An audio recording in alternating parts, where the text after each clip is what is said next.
Një muaj e gjysmë i kam thojt kështu që kur u ktheva nga Greqia edhe nuk shkojnë më. Erdhi momenti që të vemi t'i bëjmë. Duke punuar gjithmonë, nuk isha kohë se kur të mbyllja takim, po e mbylla takimin edhe erdha tek shoqja ime të më bëjë thojt tek Anxhi, të cilën e gjeta nëpërmjet TikTokut edhe jam shumë e kënaqur se thojt këtu më mbajnë mbi një muaj e ca, edhe mi kujdes aq shumë aq mirë, siç e patë e shkova me biçikletë se nuk e kam shumë larg nga shtëpia, nuk e kam edhe afër, po thash të shkoja me biçikletë e që të lëviz edhe një çik nga vendi.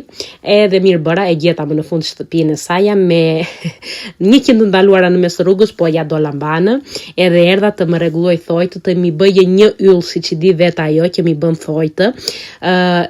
Unë gjithmonë i dua ngjyrë të hapur thojtë. Tani kisha bërë në Greqi siç i pat ngjyrë të errët, po shumë rralli bëj ngjyrë të errët, nuk më pëlqejnë, më mërziten shpesh.